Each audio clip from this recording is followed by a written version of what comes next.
Okay, welcome back, everyone, to another exciting episode of the Hospitality Manifesto podcast. So, Robin, I think our topic this time around is hiring, sort of best practices and sort of a pre-interview kind of gap analysis, I guess. But before we dive into that, did been any good restaurants this week? Past 2 weeks? Wins, losses? Yeah, I've eaten out a bunch, but there's still a bunch more that I want to try. I think the biggest thing has not been. I mean, the food's. I got no. If everything's been great with the food, it's kind of the service that I'm just seeing these real big gaps in. Sometimes a little bit too casual. Just I don't know what it is this week, but the amount of people that tell me to have a good one is really starting to bother me. Yeah. That maybe I'm getting to be crotchety old man kind of guy, but why can't you just say enjoy your dinner, even with takeout or with drive through? Why can't you say enjoy your order or enjoy your Big Mac or have a great day rather than have a good one? It's like Yeah. why not just reach through the car window? So I mean, if you're looking for my biatch for the week, it is the term "have a good one." Have a good one. So, well, I hope we have a good one here. But I'm sure. so I was out last night. I was down in Tacoma because I travel for work nowadays, and I had a place called Wooden Tacoma. It was fabulous, really great, super busy, which was cool. But because our topic here is hiring, I'll tell the story about some staff at a restaurant that probably shouldn't have been hired, or at least there should be some training involved. So, and I actually ended up walking out of a restaurant. I've never done that before. I've never walked out of a restaurant in my life. So I was in Edmonton a few weeks ago for work, staying at the hotel downtown, and I was like, the Canucks were going to be playing the Flames. I think it was a home opener or whatever, and so I wandered to a restaurant that I'd been to before, and it had always been sort of okay. I walked in, and it's Edmonton, so I said to the guy, "Hey, you're gonna have the Canucks Flames on?" And the guy's like, "No, just the Oilers." So I'm like, "Well, when in Rome." That bound to be expected. Okay, so yeah. Exactly. So I'm just by myself. So guys are going to sit at the bar. I'm like, sure. So I sat at the bar, and he gives me the food menu and the bar menu. So I'm looking, they got a big draft list, right? So I'm going through. And so this is the host that gave you that stuff? Like the guy who sat in? Yeah, the host or manager or whatever he was. But so I sat there, I was, sort of perusing the drink menu, and there was a bartender on. And she sort of walked right in front of me, right? Because their point of sale system happened to be literally right in front of where I was sitting. Right, and she was punching something in, and then called her manager or supervisor over because she was having trouble closing out a chit or something like that. Because I'm like, I understand what they're up to, right? And then they both wander off again. Neither one of them even made eye contact, like with me, or said hello, right? And I was like, that was interesting. So, at this point, it's been a few minutes. I've decided what beer I want to order, right? So I'm now looking at the food menu, and I've got the beer list over, and then the bartender, she comes wandering back again. She's putting some glasses away. Right? Still doesn't make eye contact with me, or like, can I get you something to drink, or what? Right? And then she's back and forth a couple of times, right? And then she goes around the corner and vanishes, right? And then there's this other server that's on, and the guy who sat me, I can't see them either. So I'm sitting there, and I'm like, at this point, I walked into the place at 5 to 8, right? Because the hockey game was peaked at time. Like there were other tables in the building. They were open, right? Like there was other people around. Open. Yeah, there were other tables. And then, but at this point, it's 5 after 8, so it's now been 10 minutes. I'm sitting there, and I was like, you know what? I'm out. Right? Got up. Right? And and I'm usually pretty forgiving. Worked in restaurants a long time, but it's like to me, there's zero excuse for that. So yeah, I left and walked around the corner to Craft and sat there and had dinner and a couple of beers, and they thought the food at Craft took too long, so they bought one of the beers, right? So I was like, but great, yeah. But anyway, so this goes to our, it was that hiring or was it training? Did they not hire the right person, right? And for there, so to that, like, is, understanding the role, kind of beyond the job description, right? And we've talked about before, it's hospitality, right? It's welcoming people, almost into your home. And this particular restaurant failed in that. So yeah, so I don't know. Maybe we can kick this off by you sort of talking about, how you see that hiring and some best practices, so that experience doesn't happen at somebody's restaurant, because not good. Well, I mean, that I'm an advocate for training. It's all if you need to be teaching every day as a manager and a coach and down there and on the floor and looking for opportunities to improve service and make things better. But you can't train somebody to be nice. You can't train somebody to have that desire to talk to people or walk up and chit chat and have that natural kind of flow behind them. So I think, especially when and in my head, I'm thinking server hostess, because if they don't have that innate desire to want to be able to talk to people, you can give them the verbiage, you can give them the script. Although I'm not a big fan on sticking to the script, but like, this is what you're doing. You can teach that stuff, but you need to be prepared to do it. And this is where I think people fall down, right? I don't know if somebody's going to put something in the comments when I say a lot of places are hiring for looks. And while I think being attractive helps other people want to talk to you, if you don't know what to say or you're saying the wrong things, God forbid, then really, like, there's a real problem. So I think there's 2 points there. One, you have to know what to look for. And if you're just going through saying experience, you're looking for the wrong thing. And then you need to be able to hire that person that wants true hospitality. And to your point, if you are going to be hospitable and you want them to be there, you want them to be glad they came. And to do that, you have to invite them in. You need to chat with them. You need to be able to let them know that, you know what, I'm excited you came. Like, I'm glad you're here. And if you can't get that through, I find that's really tough to train. Now, you can preach it and you can help nurture it and try and get more people to do more about it. And I don't mean in the fake way where, like, the guys at the old time kegs, and I know the kegs that I think now are fabulous, but I mean in the old days where they used to go down on one knee and try and talk to you, and I'm like, that's kind of creeping me out. Yeah.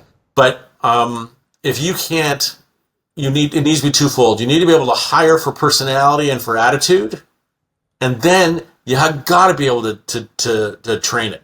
And if you're going to have any kind of success, you need to be able to teach your steps of service and all the little intricacies that go with it. And I just find that most people aren't prepared to do that. Yeah. No. And I think what some restaurants don't do, and so I call it a gap analysis, right? And they go, we need a body. So we need a maitre d' or a host, or we need a bartender, we need a busser, an expo, a waiter, right? But okay, great. You can chuck a warm body in there, but, like, have you defined what that role really needs to be, right? So whether it's a host or a bartender, whoever it happens to be, right? So, what sort of skills or experience does that person need? Do you absolutely positively need someone with years of experience, or are you better off spending the time and the effort to train that person in your restaurant, so they're not importing sort of bad habits they've brought from other places, right? And then, and more importantly too, are they a culture fit, right? Are they gonna add to your culture, right? And the environment and the workspace that are in, or are they going to be a subtraction, right? And I think that's important, because you don't want somebody that's going to come in there and sort of necessarily dominate the room and suck all the oxygen out of the place, and nobody wants to be around them, because that's going to poison your hospitality in your restaurant, right? So I think it's important for well, and hiring the wrong person is going to drive your best people away. Yeah.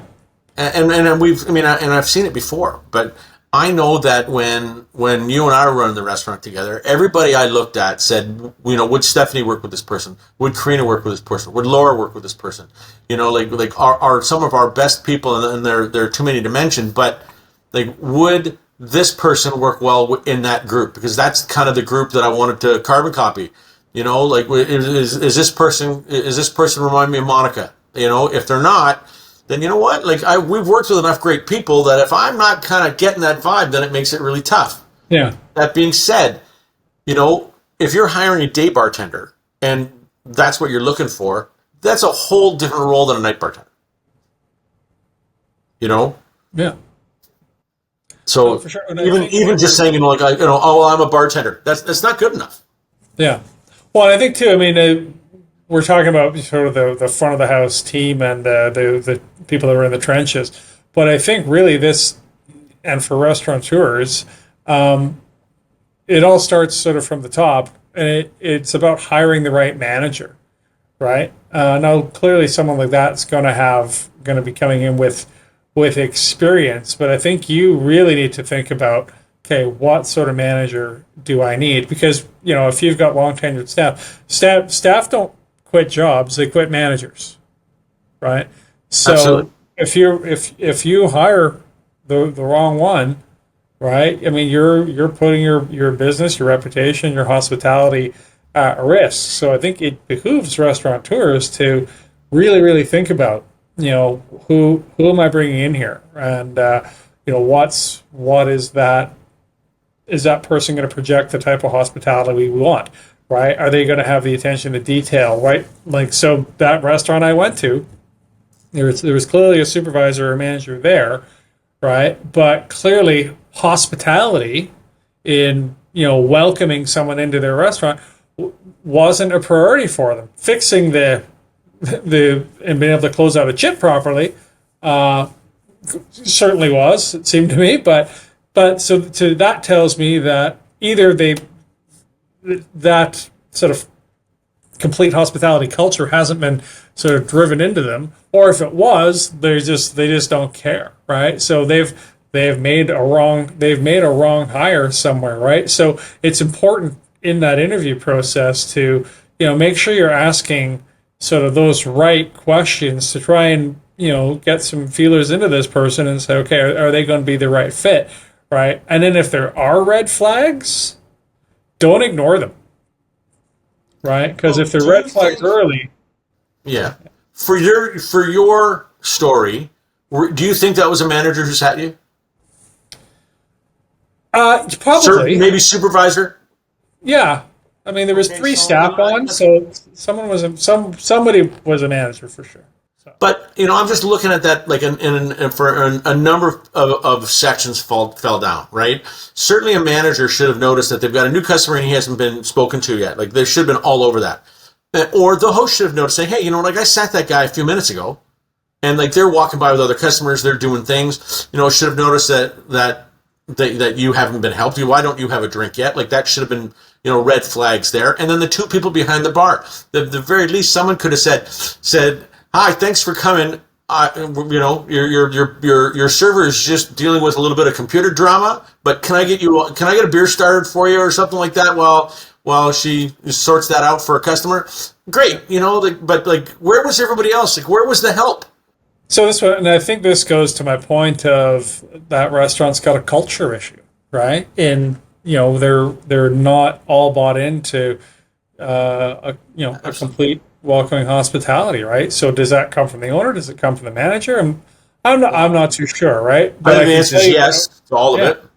Well, yeah, okay, but I can tell you when I walked around the corner to the other place, welcomed right away, had a beer within about a minute and a half, right? So is it training? Is it hiring? I'm like, it's one of those things. So, but it's restaurateurs have to ask themselves these questions. It's not just about hiring a body, Yes. right? And filling a role. Okay, we got a bartender. Good. We've got a host. Okay, we're set.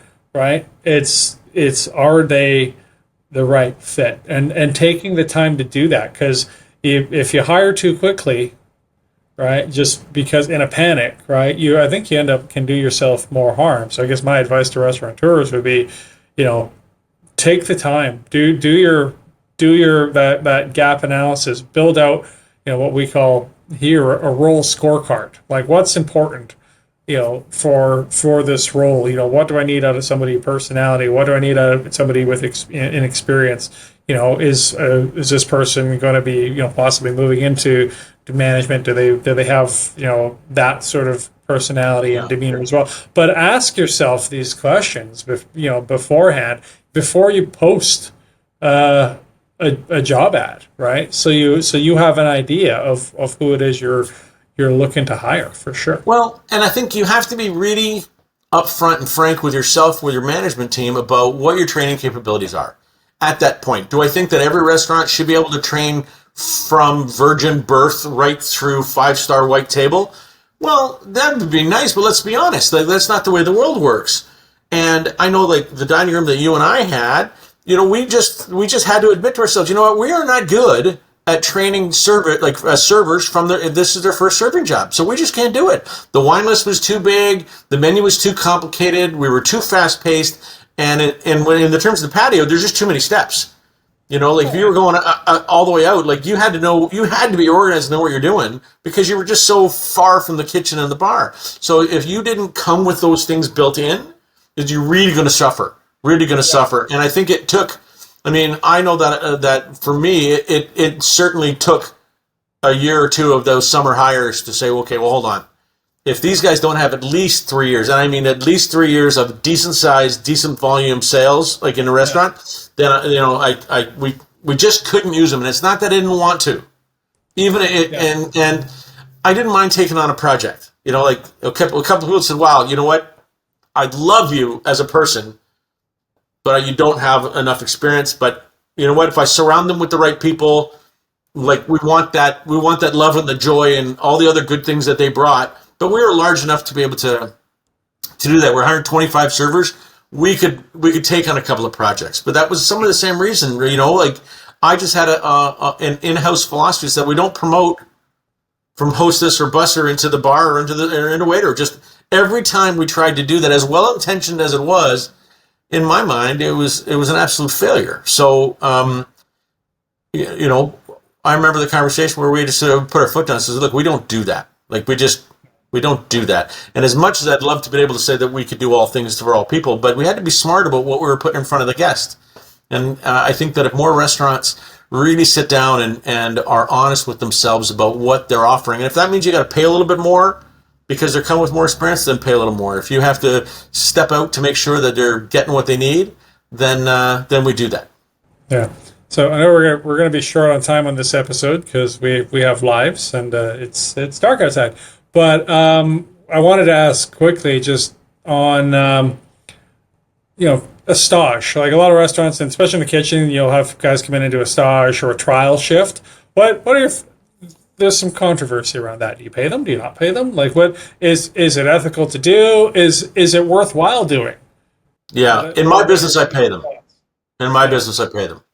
But because you know what, they're here and they're making a contribution, and if they want to stay on, then. But in some cases, the my business now is a different role. Like nobody's come in saying, yeah, you know what, I've been an account manager for an inventory data collecting. No, it doesn't work. So I've had to do it. So, but I think front of house stages are tough for front of house because you have to know the menu and the POS, and it's just maybe you get them come in and bus for a couple of times, and you have to train them still, but you might get attitude. So, well, I'm a 5-year, 10-year veteran waiter where you're making me bus tables, and I'm like, yeah. Well, like, let's see how they take that.